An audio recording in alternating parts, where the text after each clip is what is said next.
Добро вечер и благослов Божи, вие кои што ова вечер се разбира ќе ја слушате емисијата Гласот на вистината.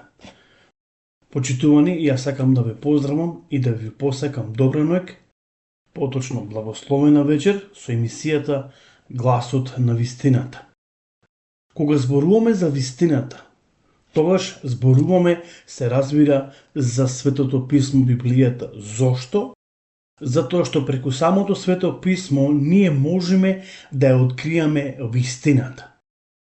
Денеска постојат голем број луѓе или таква група на луѓе кои што се трагачи по вистината, но Библијата зборува многу јасно и гласно дека постои само една вистина. Исус рече: "Јас сум патот, јас сум вистината и јас сум животот." Зборуваме за тежината на зборот Божи. Всушност, зборуваме за Библијата. Колкава тежина има секој збор кој е запишан во Светото писмо. Пророкот Еремија ни објаснува околу тежината на зборот Божи. Еве што ни вели Господ преку устата на пророкот Еремија. "Зарем не е моето слово како огон, вели Господ, и не ли е како чекан што крши карпи?" Значи, внимавајте, какво е словото на нашиот Господ и Спасител. Како огон и како чекан кој што крши карпи. Баш како тоа, кога ќе ја читаме Библијата, ќе откриеме дека словото на нашиот Господ и Спасител е верно и вистинито. И дека тоа е инспирирано, се разбира, преку Духот Свети. Почитувани слушатели, зборуваме за прекрасни теми. Теми кои што верувам дека ќе ви дадат една јасна слика, можеби, за да можете да разберете по прашање на Светото писмо. Да разберете за противречностите кои што денеска луѓето размислуваат, зборуваат, дебатираат дека Библијата има противречности. Но ние зборуваме за зборот Божи.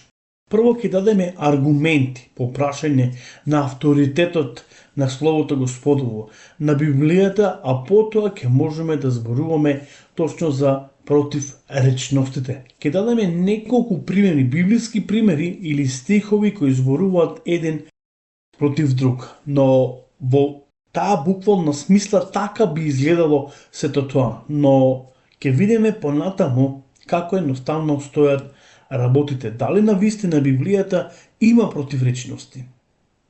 Оно што денеска се дебатира, оно што денеска се пренесува на новите генерации, новите движења, зборуваат дека Библијата не е целосна, не е комплетна. Зошто? Затоа што постојат противречности. Ово вечер ќе зборуваме како може Светото писмо да биде Божи авторитет кога луѓе го пишуваат. Тоа е едно од прашањата кои што денеска се поставуваат. Како може Библијата да биде од Бога кога луѓе ја пишуваат? Почитувани слушатели, во наредните емисии ќе зборуваме за тоа на колку јазици е преведена Библијата. Меѓутоа, постојат оригинални записи. Кои се оригиналните записи? Всушност, на кој јазик е напишана Библијата? Но реков дека во некој од наредните емисии кои ни доаѓаат ќе зборуваме и на таа тема. Колку време било потребно да биде напишана Библијата? Како Стариот Завет, така се разбира и Новиот Завет. Прво и основно, Светото писмо е Божјо слово. Е свето затоа што самиот Бог е свет.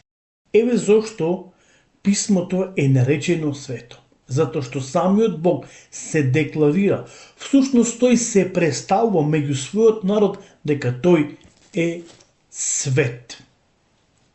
Еве што ни е запишано во Прво Петрово, се разбира, 16 глава. Зошто е напишано: "Бидете свети, бидејќи и јас сум свет." Каде е запишано?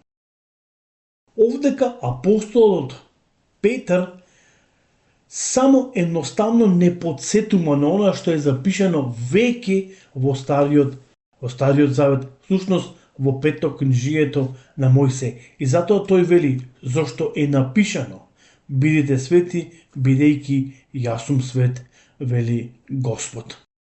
Во Стариот Завет, Бог се објавува како свет и тој бара исто така од неговиот народ да бидат и тие свети. Затоа апостолот Петар едноставно само ја обновува реченицата, прави копи-пасте од Стариот во Новиот Завет.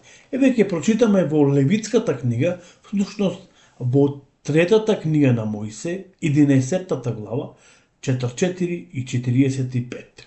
И еве што ни е таму се разбира запишено.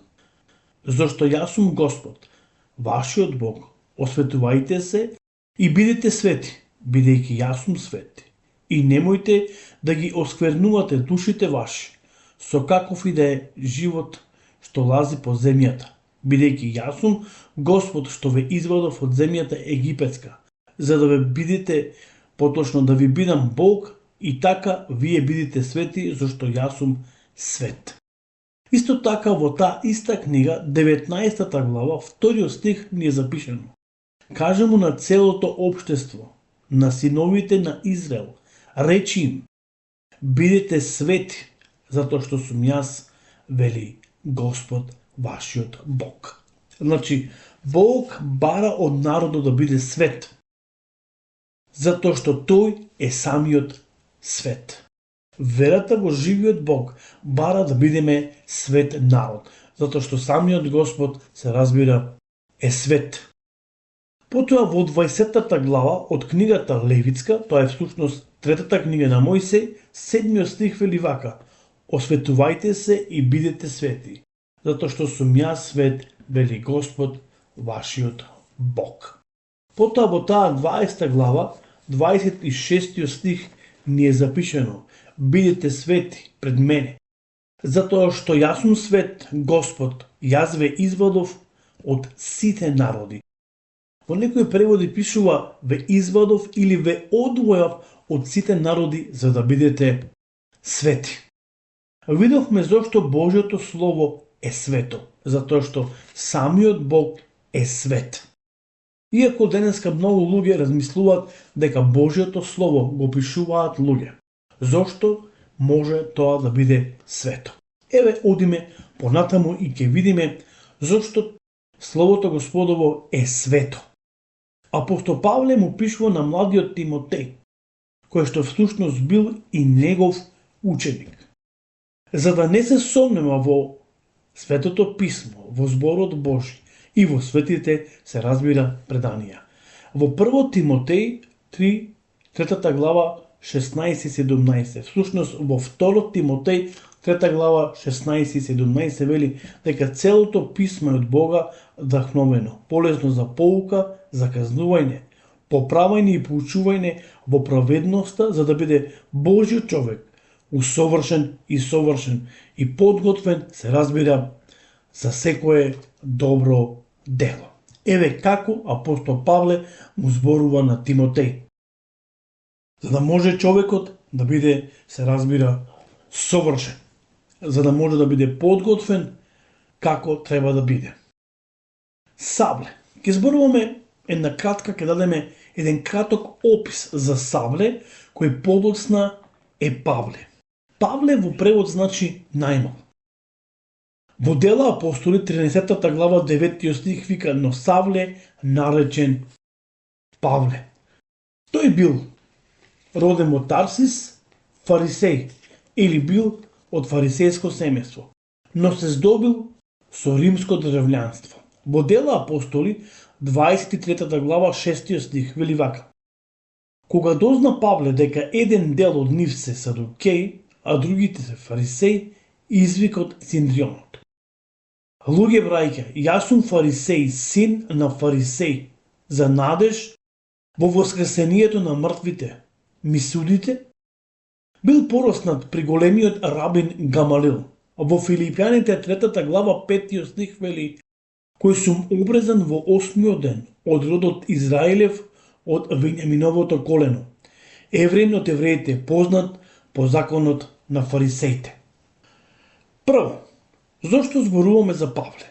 Второ, каква врска Павле има со веродостојноста, инспирацијата и авторитетот, се разбира, на Библијата.